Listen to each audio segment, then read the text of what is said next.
Good afternoon, everyone. Thank you so much for joining today. I'm Sophie, the Planning Director here at Bottle. I see some familiar client faces in the lobby or joining us today, so hello.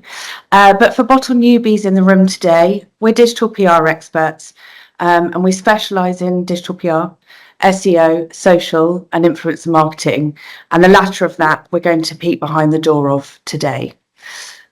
We've made it our mission as an agency to help brands grow, and we deliver this through our fame and findability approach. So some of that lingo, I'm sure Jem will be touching on today as well. We're going to be sharing our insights, learnings and tips on how to encourage UGC for your brand, with a particular zoom in on how you can turn your customers into your very own pool of brand advocates and creators. Your webinar host of today is Bottle's brilliant digital marketing manager, Jem. She's no stranger of bringing practical but effective UGC solutions of all shapes and sizes to lots of different types of brands, from Disney to fashion startups.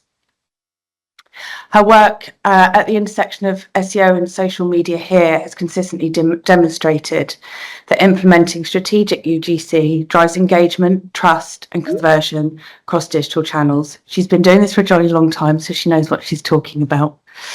Just a note in terms of webinar logistics today, her talk will run for about 40 minutes. And then we'll have about 5 minutes for questions at the end. So please do drop them in. There is a Q&A section at the top that we'll be tracking throughout the session. If you accidentally drop them in the chat, I'll pick them up in there as well. I think that's probably it from me for now. So thanks for joining. I hope you enjoy. And without further ado, I'm going to hand over to Jem. Thanks, So. Afternoon, everyone. Thank you so much for coming. Great to see some familiar names on my screen. As Soph mentioned, I can't see your faces live, just a few pictures, but that's good. Fewer distractions, but I think I'll just, given that, check in with you at points, just to get a temperature check. And so I don't feel like I'm talking to myself, and just so we feel a little bit more connected. So on Teams, you'll see at the top of the screen, there's an option to raise your hand for the little hand icon. And if your window is open big enough, there's a little sort of smiley face, and you can use that to react with an emoji.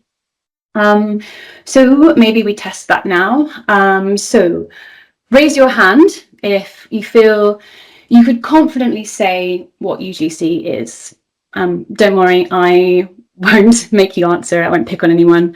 Okay, yeah, a few hands. That's good. I'll give you a definition. So by the end, you'll be even more confident. Okay, now, how about a thumbs up if you're using UGC at the moment? So that's if you go to the smiley face, then drop down for the thumbs up. Okay, yeah, I can see one or two, not as many, but maybe more soon. And then finally, I think maybe if we go hands up again, it's just easier. Hands up if you feel like you could be missing out. Yeah, okay, a few raised hands. Well, we're going to fix that. The blurb for this talk is pretty punchy. I described UGC as the marketer's wet dream, but who doesn't love a punchy talk? By the end of this webinar, you're going to go away with some ideas you can steal, /copy, /recycle, however you want to PR it, but also some new approaches to strategy, so you always land on the right UGC idea for you and your brand. And I hope you'll go away, the idea is you go away thinking about UGC differently. It'll feel less daunting, you'll get more value from it, and you'll just want to get stuck in. So let's get stuck in. Oh, and why won't my slide move? That's fun. Okay, I need to click it. So here's our definition. UGC is any content that's created by people online, not brands. So it can be images, videos, testimonials, podcasts, reviews, you name it. Anything from your aunt's random Facebook statuses to your Instagram photography to Google reviews on the restaurant you're wanting to check out. It's all UGC. We make it for ourselves, we make it for each other, we make it because something really impressed us or really annoyed us, or because we want to express ourselves, show off, share our insights, or find out if someone else has had the same thing happen to them. So it's not anything new, but our interest has definitely increased recently. Just take a look at this. So click, not move, note to self. What is UGC? This is taken directly from Google Trends. That search currently gets 1,900 searches a month in the UK. And actually, I was looking at this in March, and it was like 1,600 searches a month. So it's just massively growing. Trajectory since 2022 is absolutely wild. So why all the fuss? Well, it's that wet dream for marketers again. I'm just going to talk strictly 9 to 5 here. But if we're talking about the dream, it kind of boils down to two things, I think. One, the dream account is a brand that you take to being something that people care about and remember, recognize, love. They put their friends on, they come back to. It becomes almost more of a brand, more than a brand to them. It can even become a bit of a culture. And the other dream, I think, if we're really honest with ourselves as marketers, is we'd want to do a bit less. If I got a tenner for every time I heard the phrase or read the phrase rapidly evolving digital landscape, it would pay for my next holiday at this point, and I'm going to Japan. The thing is that there's always new competition, new algorithms, new content formats and requirements, new tools. It's always changing, and customers are getting fussier too. So I found a study that looked across a wide variety of industries, and it found that 56% of employees noticed customer expectations have changed since the pandemic. Customers are more demanding, they expect higher levels of service, and they expect more emotional interactions. So you see where I'm going here. UGC is the dream in a nutshell, because it's people doing your job for you, and they're probably doing a better job.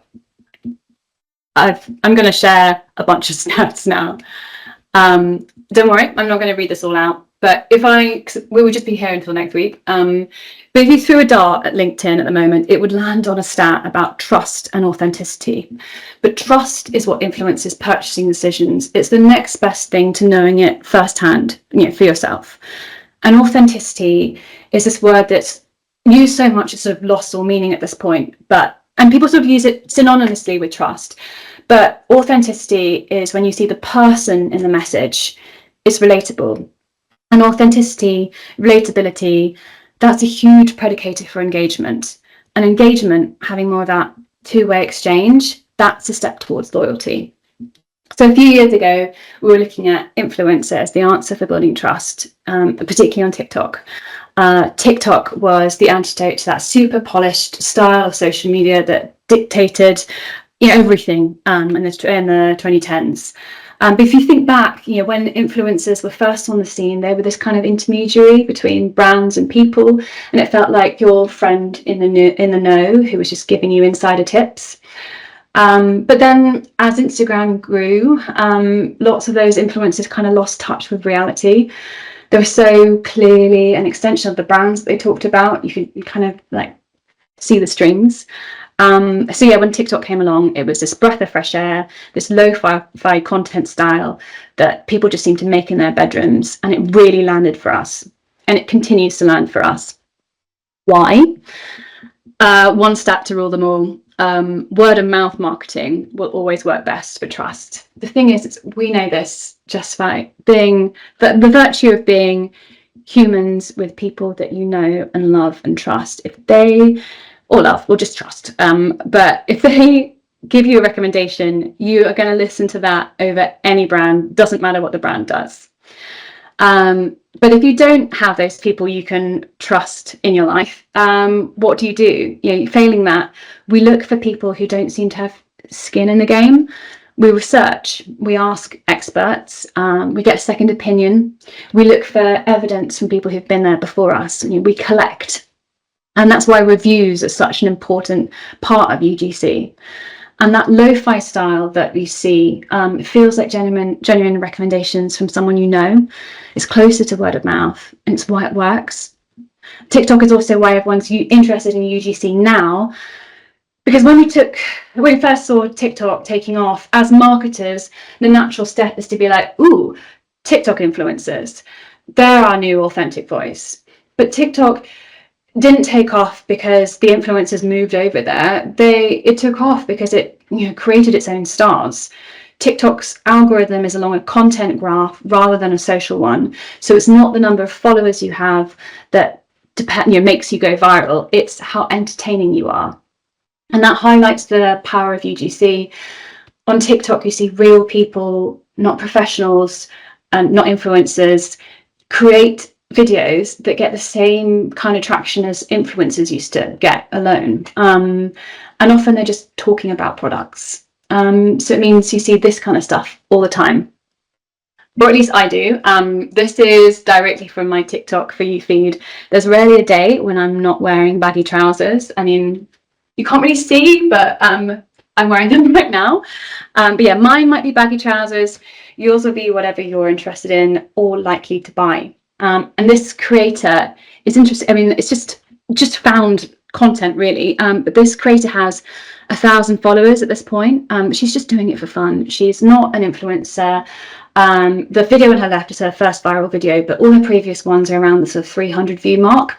But you can use tools like Trend Pop to see how quickly an account is gaining followers. And I can see her follower count has gone like skyrocketed after this like viral video. And the thing is, she's doing everything right. And this is stuff to note for your own output. So she includes her mistakes. She's bought 2 different trousers and different colorways, and she goes and says, oh, I'm going to try the other one on. And she's like, oh, actually, I got it in this colorway. I didn't get that quite right. She's just kept it in. It's more relatable. And she's also replied to most of her comments, even the ones with like 1 like. Often she's the only one liking them.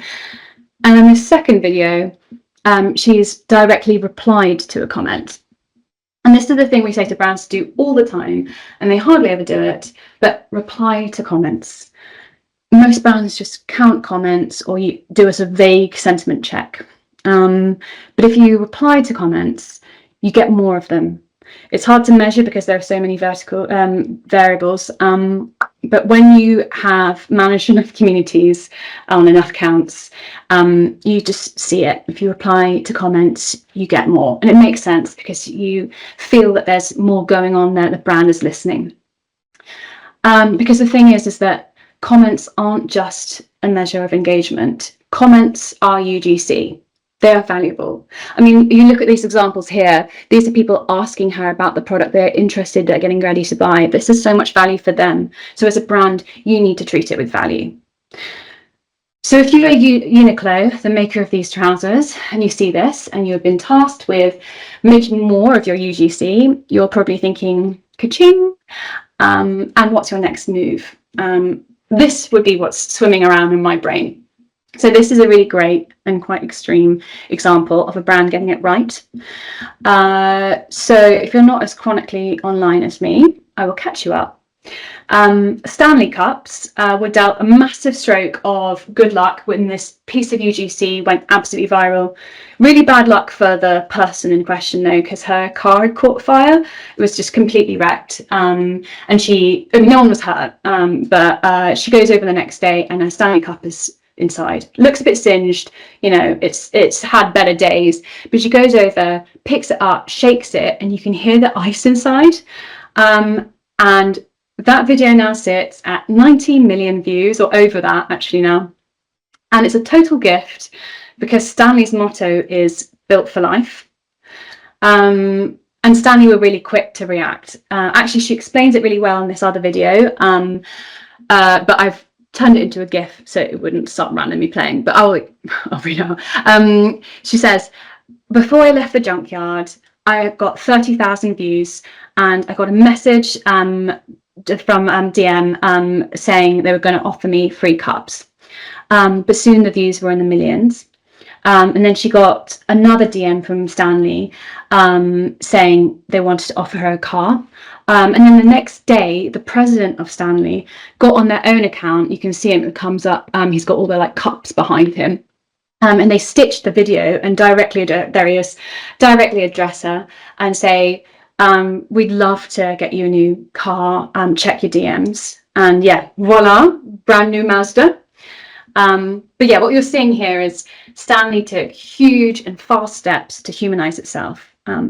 They recognize that people are invested in the story, and you can give that original video that was already performing really well a longer half-life of virality by keeping the conversation going. So 30k views are offering her free cups. Viral fame, they get the president on board within 24 hours and he's offering her a car. And prompting that extra content within that short video gets even more views towards the original video, which helped it grow even more. But this is the end result, and actually this girl was posting all the way through this. So she was asking her followers what car she should get, and you're answering their questions about what happened. And she still to this day gets loads of comments, people being like, asking about things like ice in her Stanley Cup. And so she's on there making non-ad content about Stanley and how she uses it and her sort of favorite ones of things. And each of these videos get tens of thousands of views each time. So for Stanley, that is worth every single penny of that new car. So it's a really extreme example, but there are two key things we can take on board, which is one, speed.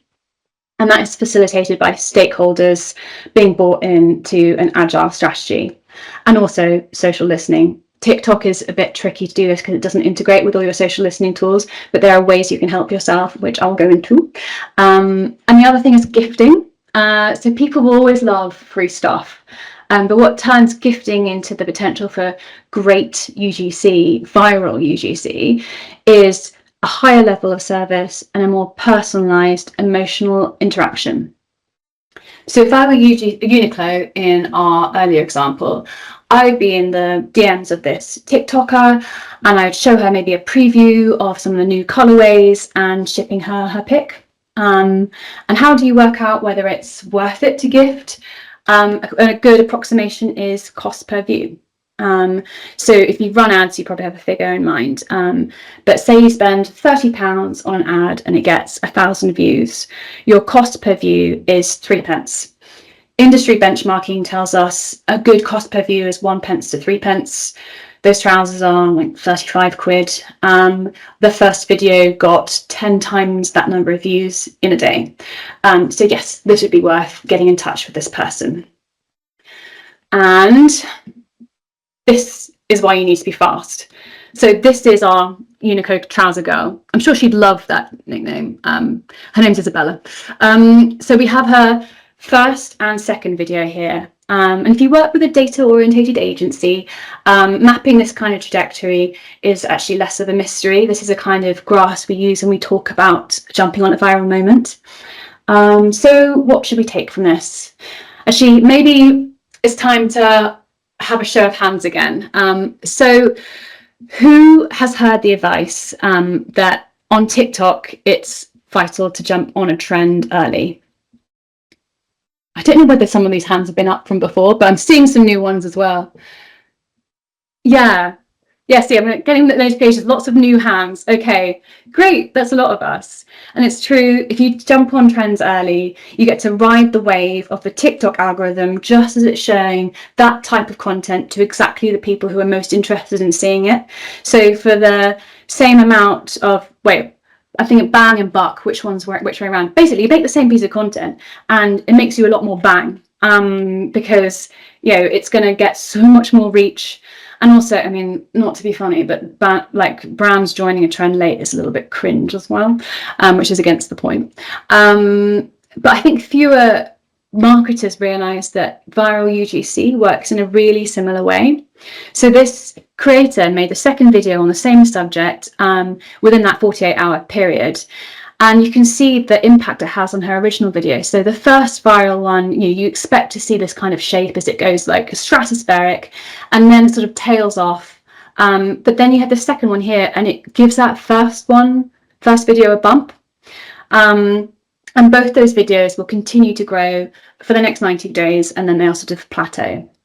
But if you were quick to respond as a brand and use some of those humanizing elements that we talked about before, you'd be looking at a much more impressive second video, and you would look at a really powerful first video too that grows and grows. But those are some examples of it already working. You guys, this person is, what am I trying to say? Uniqlo is already living the dream. They can choose not to gift Isabella, because they're already strong enough in their brand building that she's now one of many. You could say organic UGC is becoming the currency of modern brands. If you are a brand that can consistently attract popular UGC, then you have brand magnetism. You have an ecosystem around your brand, which distances you from competitors. It means you can be a bit more creative. You can be a bit more flexible on price. People come to you for you. So how do we get there? Before I get into strategies and before you jump into your UGC campaign, you need to nail down what you're trying to achieve. Because if you expand your view of what UGC is, then you'll get more of it and the more successful you'll be. So in my post-webinar materials, there is a matrix to help you land on the right form of UGC. But to be honest, you need to stick with it because it's different for everyone and it's different at different times. But I want you to be thinking about what are all the interactions that are available to you? What are your audience already doing? And where are they and where could they be encountering your brand? And then how can you use those to create relatability and connection and insight? So as I take you through these examples, you see what I mean, and actually how UGC can be easier to access than you think. I toyed about where to put this slide in the deck, but the thing is you don't have to do everything the hard way to get all those benefits of organic, open core UGC. So this is professional UGC that we work for Huggies. I think actually I'm just going to explain what professional UGC is, because I feel even quite socially adroit brands, sort of the difference between influencer and professional UGC can be a bit confusing, but it boils down to professional UGC creators don't have a big following on social media. The value of them isn't to reach tens of thousands of people on their channel. It's just people who create relatable content that they hand over to brands. It's this lo-fi style, hand over to brands to use on your channel. Are they technically branded content? Are they UGC? Well, they call themselves UGC. And if you think back to our big slide of statistics, actually a lot of the ads statistics on there using UGC perform better for engagement and trust. So it definitely has those same elements. It still works. You lose out on the organic our audience of influencers, but you get all the benefits of these ads, and actually you have a bit more control with things like retargeting because you own the ads, and it also lets you A/B test, which is great when you've got sometimes more difficult messaging. And this is why it was really perfect for Huggies, because it had difficult messaging. So this is their product Dry Nites, which is for bedwetting for even up to slightly older children. So it's a hard thing to talk about. It's kind of taboo, and you're going to be hard pressed to find parents who are going to be talking about it on social media. But actually, it's important to educate and empower. That's what we were trying to do. Because if parents are educated, then they're not stressed, then the children aren't stressed, and then they grow out of it faster. And done right, it performs really well. So the end result is there. High impressions, great click-through rates. But you can play with the format. There are loads of ways of cutting it.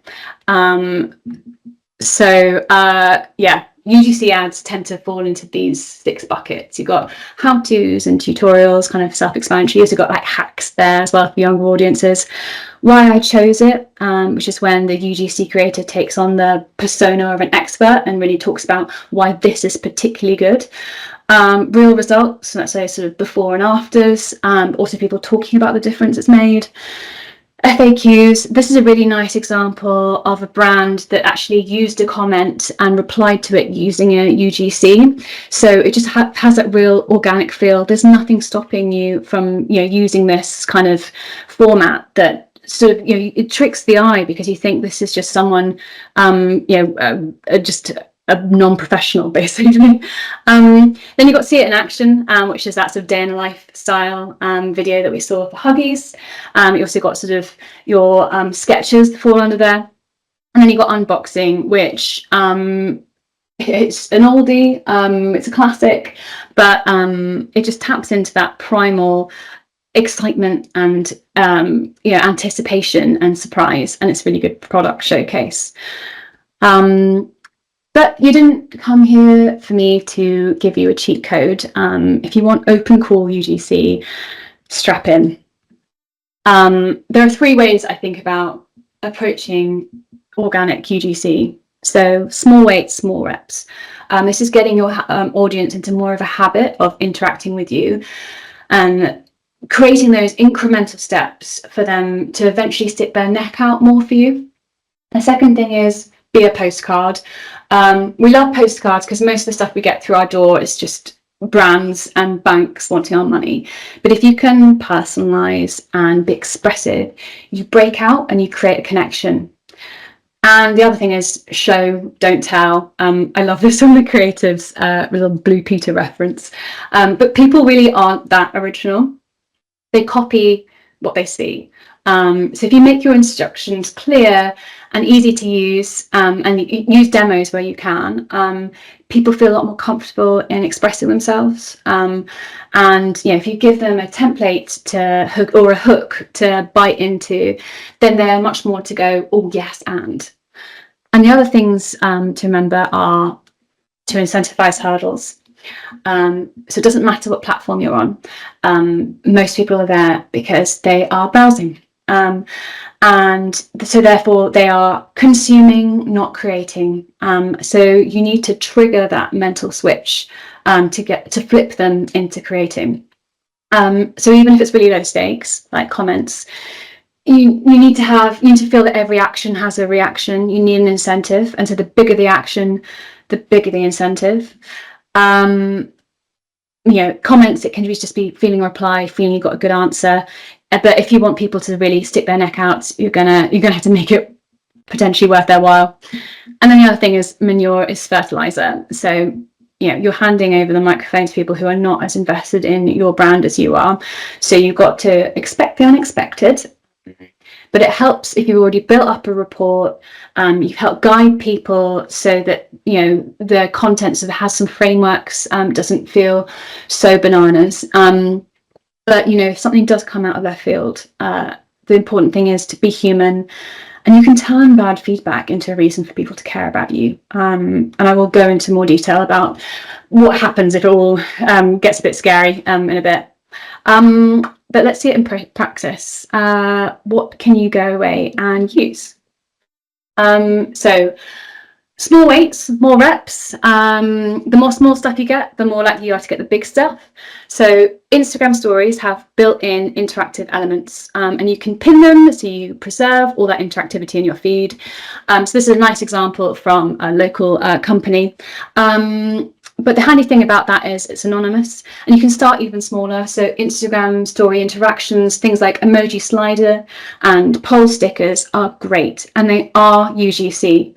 It's not very deep content, but that is the point. And it's useful because it, 1, gets your users into the habit of interacting with you, and 2, it triggers the Instagram algorithm into prioritizing your content in people's feed.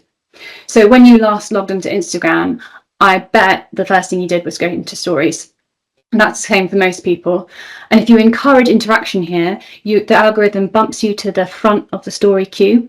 So this UGC is helping you learn more about your customers, but it's also putting you in prime position to keep building that relationship. You gradually warm up your followers and they see more of you, and they get used to interacting. It's less of a hurdle to share a little bit more. And this tactic, or this is a way of thinking about things, works on LinkedIn too. So here it's a comment in exchange for reward. You see a lot of this, but this is a really nice example because she uses a video meme to sort of stop the scroll. She gives you the instructions straight up, and then she gives you more detail if you click more. And the result is you can see 203 comments. But LinkedIn's algorithm shares suggested posts from in your feed from people you're not following. And what the factors are for that is whether they interacted with that person's content, and comments have much more value. So each of these 200 plus commenters will have helped trigger her exposure to their own network. And if you think the average LinkedIn user has 1,300 connections, so that's huge organic reach. And you can use that as a freelancer like this person has, or as a brand. You can use that video, humor, and then straight up ask for a comment in exchange for something value, but then you lean into experience more. So if you were a cybersecurity firm, for instance, you could say, in your opinion, what's the biggest cybersecurity threat facing businesses today? You could even tie it into what's been going on in the news lately, and then ask people to drop their thoughts in the comments, and we'll send you a comprehensive checklist of cybersecurity measures or something.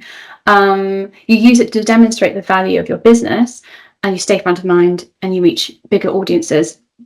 And if you're on Instagram, I actually recommend sort of mixing this up and using something called ManyChat, which is software that you can set up that when you have a reel, when you post a reel or any sort of standard post on Instagram with a caption saying comment guide, and we'll send you a guide, it will DM them from your account with a link, a live clickable link to that guide, or it could be discount codes, whatever.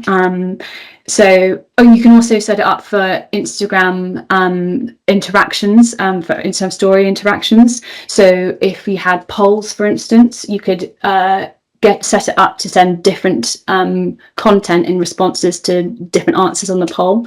So essentially you're turning that interaction into leads. Okay, next up, make it a postcard. I'm sure all of us have got something like this first one on the left. And before, it's a thank you note I received the other day from an independent shop on Etsy. And to be honest, sometimes classic tactics are classic for a reason. But the thing is, those thank you notes are so simple, so you kind of do see them everywhere. So you need to level them up to get a reaction. So here, actually the other side of this card was just beautiful. And it was the quality and the effort that really stood out to me. And so I felt rewarded and connected, and I gave her that all important review. But other tactics you could use could be interactivity. Could you have a scratch off element with a message that's a fact maybe about your product, something that people are going to be surprised by, and photograph? Or could it be show, don't tell? Think about how your product could be used by your customers and give them options to tick and photograph in exchange for a discount or something. You could even leave one of those options blank so you get a chance to find out more about your customers. The thing is, like, some brands have it easy. You just offer a discount code in exchange for a bit of UGC and it will fly in. But if you use a postcard to do this, then it's a little bit more open to different kinds of brands. And speaking of tricky brands, pants. I feel like they've been the elephant in the room. Getting UGC for underwear is always going to require some creativity, because only a select few people are going to take pictures of themselves in their underwear and put it on the internet, unless, I guess, we're talking about OnlyFans. So how do you get people to create UGC? Well, did you know that there is no limit to the number of people you can have as your close friends on Instagram? It's really underutilized by brands. And that's partly because you have to do it in the app and it can be a bit fiddly. But that shouldn't stop you from going to settings, going to close friends, and then scrolling to see suggested. And that's because that list is people that Instagram has curated for you because they are frequently engaging and have mutual interests with you. And so once you're on there, it has like an endless scroll, so you can just keep tapping. Or, useful hack, you can just scroll and scroll, and then Instagram gives you the message saying, do you want to add everyone to your close friends? In which case you just go, yes please. So thanks Instagram. They make it actually surprisingly easy, but you just have to know. And then you can do something like this. So the thing is, when someone adds you to close friends on Instagram, you're at the front of their feed, but you need to draw attention to the fact you've done it, otherwise it does feel spammy. So this is a really good example of it. So you draw attention to it, you say, hi friends, and then you give your elevator pitch. So they've said, love letters aren't just for someone else, write one to you. Slide into our DMs with a love letter to yourself, as short or as long as you like, and we'll pick our favourites to be handwritten and sent to you along with a special Valentine's Day gift, because self-love deserves a little romance too. So you have your elevator pitch, you have that CTA, and you have this lovely reward. And the brand have really doubled down here with connection. They're asking followers to send something meaningful, and they did this ahead of Valentine's Day. So it's actually really nothing to do with pants, but they've used that cultural hook as an excuse to get in touch, essentially sort of saying, hey, we value you, not everyone's going to see this, you're a close friend, but we want to hear from you. And it makes people feel close to the brand, and they give something in response. And then the long-term result is loyalty, which actually is quite useful for pants, because you think about, how often are you buying new pants? So they've really nailed it. But yeah, more examples. Show, don't tell. This first one is an oldie but a goldie. It's a campaign for Origin Skincare. They were struggling to reach Gen Z because they were seen as your mum's skincare brand. So we decided to go earnest and make a TikTok trend, because TikTok trends are quite tricky to be funny as a brand, but if you go earnest, you can then leverage how people are already behaving on the platform and make it about your brand. And we looked at what people are doing, and they're talking about themselves. So we worked with a mix of influencers to show off their origins. So you see the hook between the brand and the behavior. And the brand created a sound with a pretty self-explanatory hashtag show your origins challenge. And then we mimicked with how an organic trend would spread. So we worked with a beauty influencer who was quite big first. It's kind of someone who you would expect to work with the brand. And we had her share this information about herself, and did really well. And then we worked with some micro influencers and staggered it so it looked like they were organically picking up the trend. And then the brand repurposed their videos and credited them, and encouraged more people to join in using the sound and the hashtag to potentially win £300 worth of prizes. That's a tip. If you put the cash amount of the prize, it really helps with submissions. And the result was lots of UGC, but more importantly, it got people thinking about the brand differently. And you could tell because loads of Gen Zers were now following the account, and the engagement was through the roof. So yeah, it doesn't have to be about the product. It's looking at how your customers are behaving and how you can make that conversation about you. And then make it super simple. So we templated everything we could, made the sound, we made it so easy to do. And then we had the influencer do it for you as well, so you could just make your own version easily. And then if you've got the budget, using a mix of influencers and having sort of them mimic a trend worked really well, because people wanted to get involved in a moment. And this other example is something that's much more newfangled. In February this year, Reddit introduced an Ask Me Anything ad format. So hands up, who has heard of Reddit's Ask Me Anything? I realise I haven't asked anyone to do hands up in a while. Okay. Oh yeah, a few of you. Yeah, nice. Yeah, Ask Me Anything is a famous format on Reddit. It's when an expert or a public figure starts a new post on Reddit and invite people to ask anything they want. So Nicolas Cage did one in 2022, and it had under 200,000 upvotes, over 26,000 comments. But the only problem is you often turn up to a really great AMA and you're hours late. Everyone's already left. Nicolas Cage was only doing it for like a couple hours, and he's now gone home. But recently Reddit launched these AMA ads, and they're great because the ad, part of it announces the upcoming AMA, which allows people to RSVP, and then they get a reminder so they can't miss it. And also it allows you to ask questions in advance, which is super useful for you as a brand, because you can work out how everyone's feeling before it happens. As a brand, you can host it from your own profile and set up ads to create to like increase viewership. We can post it to community. They've done r/AMA. Learn to read, Jen. But if you were a food brand, you could do r/UK food or r/cooking. And what they're doing here is leaning really heavy on insight. So you've got these trust signals, that's the real person behind the brand. These are very lo-fi images behind the scenes. And then they've shared a lot of information about what the project is. There's this link to read more. And then they get their questions in advance. And it worked really well because they gave really detailed responses to those first few questions.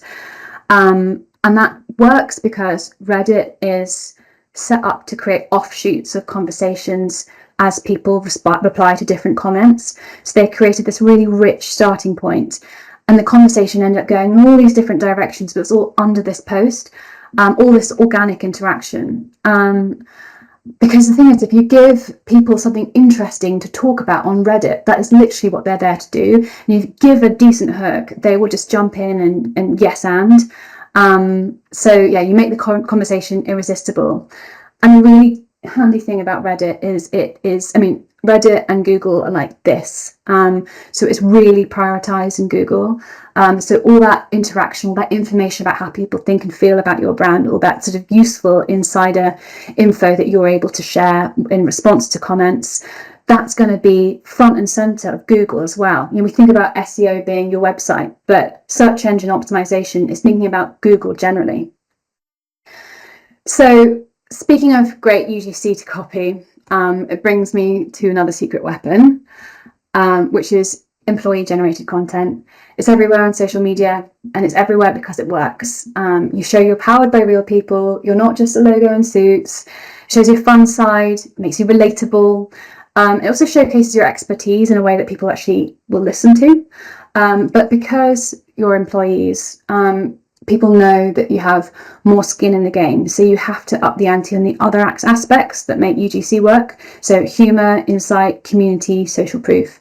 So these are three really nice examples we've done. But yeah, the thing to remember is UGC can do so much to grow your brand, but it's not their job to do this alone. As a brand, your profile should be the hub where people come to learn all they need about you and your products.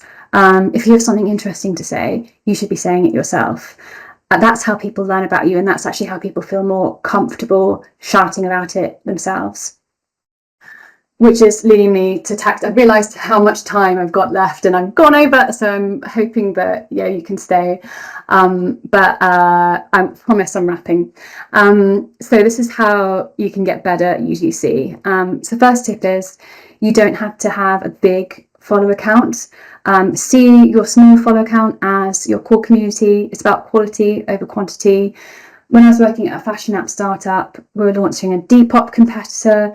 I realised lots of the big Depop girls were on Instagram, so I reached out and said, I asked a few of them to talk to me, incentivized them, and asked them to share their experiences. And I got them to then join a community called Geneva. It's a bit like Discord. And we showcased our work in progress designs, got their opinion, and we got loads of behind the scenes info, stuff that really informed the product we were making, but also it fueled our content for our social channels. It meant that when we were posting stuff on social, they were super invested and engaged, and actually all the people who followed them were sort of trying to get involved too.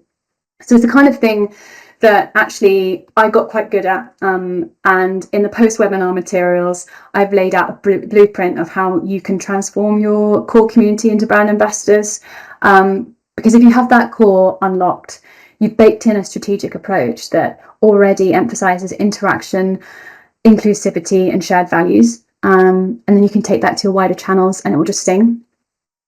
Second tip is stick around, don't post and ghost. Hopefully by now that is clear. But the other thing is don't just comment on your own stuff. So I mentioned finding spontaneous UGC is tricky on TikTok, But if you engage with relevant content, the algorithm adapts to show it to you faster. Plus, something like 79% of TikTok users always or often click to see the comments on videos that interest them on there. So you'll get even more exposure by commenting there too. And third tip is make UGC intrinsically rewarding. So you have to show how content contributes to the community or the causes they care about. You don't have to, but it really helps. So positive reinforcement, it motivates people to make better content. You see it on social because the comments with more hearts, you want to make better UGC. But if you're asking for more of a creative output, then this element really can help. So a nice example is Bottle's campaign for Rouse Honey. So the aim was to raise awareness of the dwindling wildflower population in the UK and how it's affecting the bees. So we got people to share photos of their garden with the hashtag Feed the Bees in exchange for free seed balls, and served it up with a microsite that had data about how much difference your garden could make. We saw 91,000 microsite sessions, over 100k reach, tons of pieces of content, hundreds of seed balls went out, had to keep restocking, and got a drum award. And I think the bees were grateful. But yeah, what if it all goes wrong? Sometimes things are beyond our control. So treat feedback as a gift. Criticism means you can show you're improving, you're taking those comments on board. And if you can actually co-create a product with your audience, they're going to be more invested in that product because it feels like an extension of them, and they're going to be more invested in your brand in the long run. If you're really hot water, you're going to have to respond with a post to show that you're listening and take accountability. Don't let it fester. And if you know there's going to be ambivalence beforehand, you're going to have to dial up the focus groups and your own brand messaging to show how you're adapting. You might need to support it with professional UGC to then sort of showcase what you mean, and then work with trusted influencers to address some of those issues. And again, it all has to be completely reflected in your own messaging, and then you can start thinking about open call UGC, but I think you need to have those bases covered first. Final thing to avoid pitchforks is asking permission. It's easy to forget that UGC is someone's intellectual property, but my post-webinar pack has templates you can use to ask permission and an outline of the different expectations for different forms of UGC, so you will stay out of trouble. Okay, starting to come in. You can sweat the assets through UGC widgets on your site. They're really underutilized. We've all seen them, but they're just not around as much as you'd expect. If you put them on your site, it improves conversion rates by 30% and revenue per session by like 20%. Testimonials are great, we know this. Ads, this is a really nice example I saw in the wild. They've used a review here and combined it with UGC, and it's worked really well. But you can use that same principle for newsletters and blogs. And if your newsletters are potentially festering, I'd be thinking about ManyChat to get people actively interested again. There's loads of things you can do with it. And if you want to be measuring the impact, I've started with the short-term metrics and moved towards the longer term on the right-hand side. There's so much UGC can be doing for you. So the obvious ones are your engagement, mentions, reviews, and then looking how ads are performing, your clicks, how many people are going through to your website. And then once you've got sales, are those customers more loyal? And then, those long-term metrics as well, SEO, are those sort of authenticity, those trust metrics, improving how your website is perceived by Google. And then are you taking, if you've got this, people sharing information about your product, can you use it to improve your product or grease the wheels of customer support? We know UGC can make your marketing fly, but everyone in your business should care about it. Again, in the post-webinar pack, I have given an outline of what you can be tracking with UGC, so you can screenshot away or wait for the download. But yeah, ultimately where you want to be is that state of brand magnetism that I talked about earlier. You want to have your own ecosystem of UGC around your brand. And that's where I actually think it's less about brand magnetism and more about brand gravity, because everything we do as marketers is about push, but making people come to you, that's about pull. And you do that by having a white hot core, which means clarity and direction in your brand. Everyone internally knows how to represent you. Key brand elements are, have a clear, consistent reference. Your customer learns to associate this with you. And it also means enormous value at your very center and ripples as you get further out. So product and marketing are super aligned, and feedback from your ambassadors makes a difference. You craft your output with your best customer in mind. You're not stagnant. You're looking at new ways to reward enthusiastic customers and make them part of your center. So I lied, and I've also gone way over time. I'm so sorry. Getting UGC isn't about sitting back and letting everyone do it for you. It's keeping pulling. But if you keep pulling, creating that white hot core, everything else kind of falls into place. Great. I really tried to cut this down and I just waffled. But thank you for sticking with me. I think we have some time for questions. We do. It's nearly cocktail o'clock, so we'll power through because there's some really good ones. But thank you so much, Jem.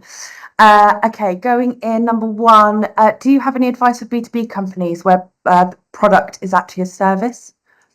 Yeah, B2B is one of those ones you wouldn't think that UGC really works, but actually there are some advantages because you're two businesses, and so you can have that attitude of I scratch your back and you scratch mine.